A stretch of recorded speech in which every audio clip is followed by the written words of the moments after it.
Over the past decade or so, there's been many different attempts to create bootleg or fake Game Boy games. And in today's video, I'm just going to show you a few different ways that you can actually be able to tell so that when you go out and you try to buy these games for yourself, you're getting the authentic version. As well, guys, just another disclaimer, I am still recovering from that jaw surgery, so my voice is a little bit slowed, it's a little bit, less fresh sounding, but I appreciate you guys sticking with me and watching the video. It truly does mean a lot. The first thing that we're going to take a look at is actually the cartridge itself. So there's a few different things that you can look at on this. The most important thing to actually look for on this one is the Game Boy Advanced writing on the top there. I'll show you a bootleg console in a second. This works for Pokemon games as well as regular Game Boy games, which I will show you as well.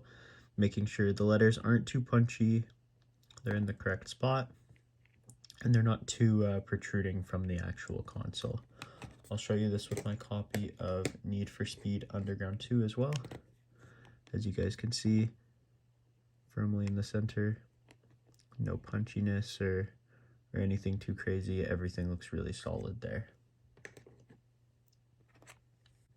When we move to a few of the bootleg consoles, as you can see, this one, definitely the best fake out of them all. It has really punchy kind of letters, as you can see, compared to the authentic copy of Emerald. This one's a lot more soft and just kind of more towards the, more flat compared to these ones. These are really punchy letters. As you can see, it protrudes a lot. We can move to this copy of Leaf Green that I have, and same thing. The letters are thin, the letters are punchy. It just doesn't look too great. And then the Sapphire that I've got, as you can see, it doesn't even have the letters at all, and that's a telltale sign as well. So another way you can tell is by the back.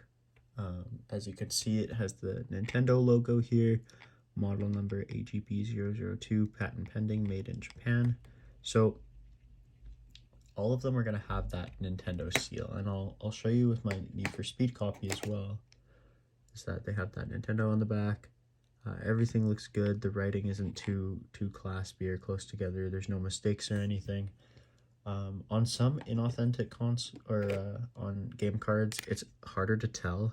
So this one, like, at first glance, it looks all good, but you keep looking, the letters are pretty, pretty big and just, very, very standoffy, right? And then on some on some cartridges, you don't have that at all, and that's another telltale sign there.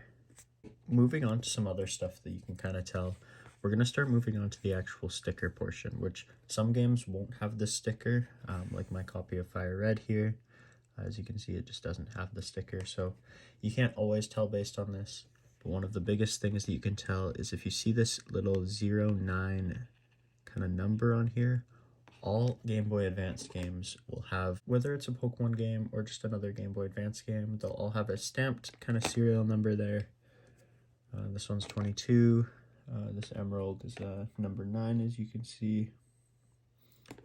And then if we go to like a game like my Ruby version, you can just see a 19 just in that little area there. It's hard to tell, but you can still see it. On some of them, it might have been, replaced with the sticker. Like, if you can see on this Ruby version, it's super hard to tell, right? But there is the number 5 right there with the number. I can't even tell the first number there. But sometimes it's super hard to see it, but just keep looking and you'll eventually find it.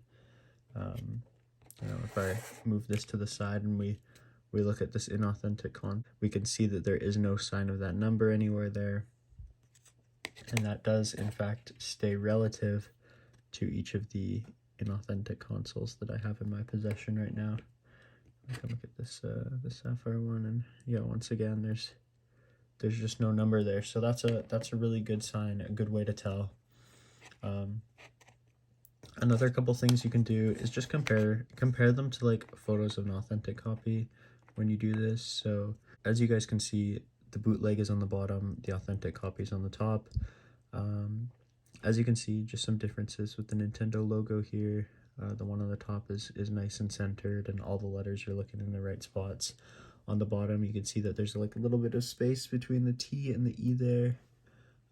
You know, same thing with the ESRB rating. So, you know, make sure the letters aren't too punchy like on the bottom.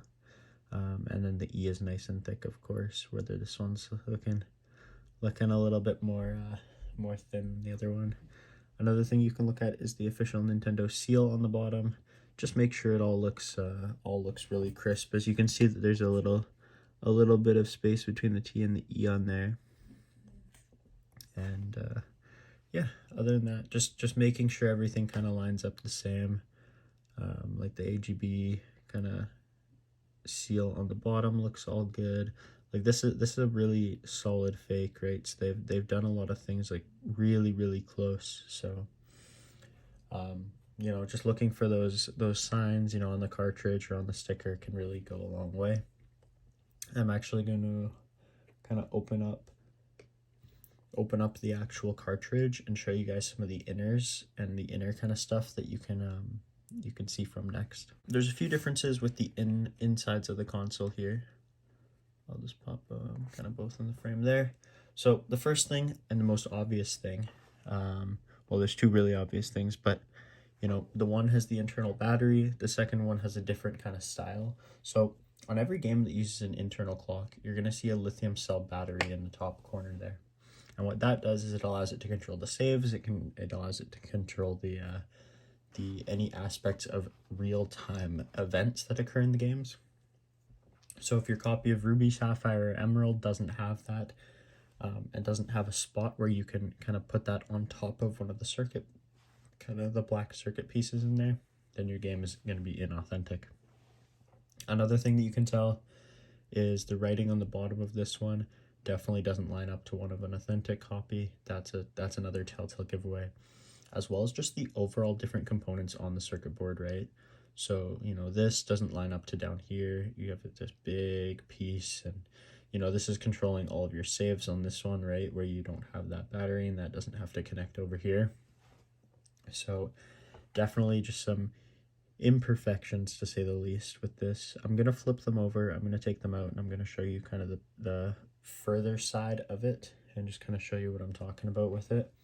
Because there is more stuff on the back of the circuit board as well that will give it away.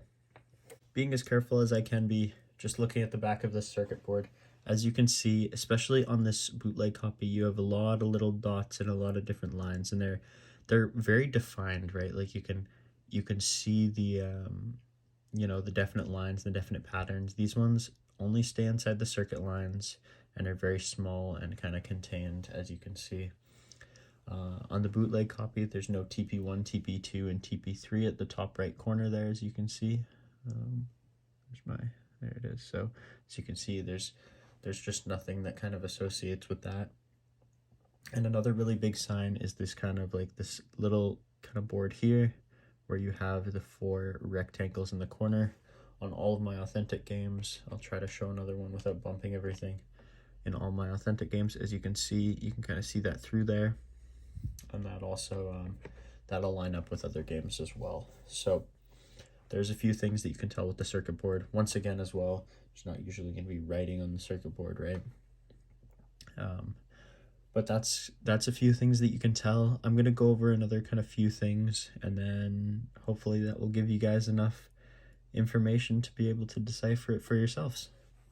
The last thing I'm going to talk about is on Fire Red and Leaf Green. So these are good examples of games that don't have that battery and have a different kind of circuit board. So as you can see, on this one, you don't see that battery in the top corner there. You actually just see like that MX kind of circuit piece there.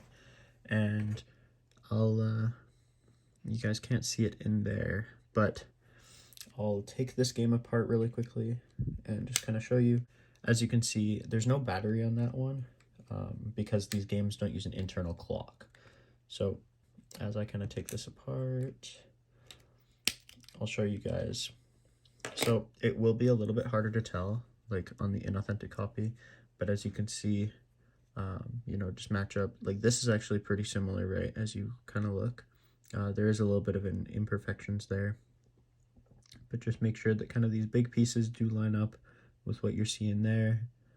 And then, you know, if you look at the back of the cartridges as well, as you can see on this one, there's a lot of those like really easy to see kind of dots that kind of go through. Ooh, I just dropped that. So you can see that there's kind of some of those like really easy to spot dots here.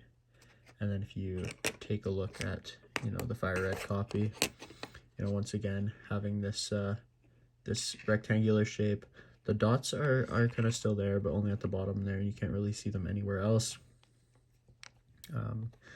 Yeah, so don't rely only on the battery to be able to tell, because some games, as you can see, you know, don't have it. And then the last thing I'll talk about, if it's a really bad fake, like something like this, you can see how the logos are placed incorrectly. They're stretched across the entire thing.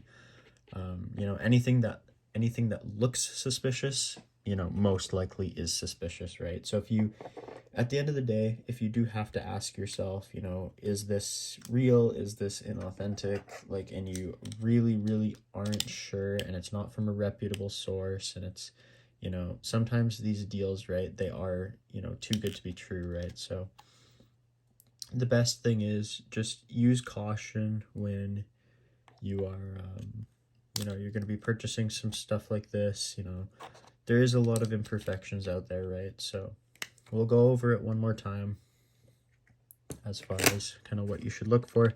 Just give a quick rundown, and then hopefully that'll be, you know, all good for you guys. So just make sure on the cartridge the writing's all good, and on the back you have like the proper Pokemon seal. Make sure everything lines up properly and looks really good on the front.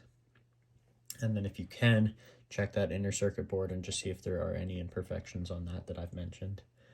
Thank you guys so much for watching. If you did enjoy, I'd really appreciate you leaving a like on the video, or leaving a comment down below what you want to see next from the channel. We just hit 150 subscribers today, so it's another pretty big milestone. I'm really thankful for the way things have been going on the channel. And yeah, if you want to see anything else, just let me know. I hope this video was informative and helpful. I tried to go as in-depth as I could. And yeah, as I continue to make videos, my voice is going to get better. It's going to get louder. I did just go through some jaw surgery, so it is going to be a little bit sloppy right now. But I hope it doesn't affect the viewing experience too much. You guys have a great day, all right? Stay safe out there buying these Game Boy games.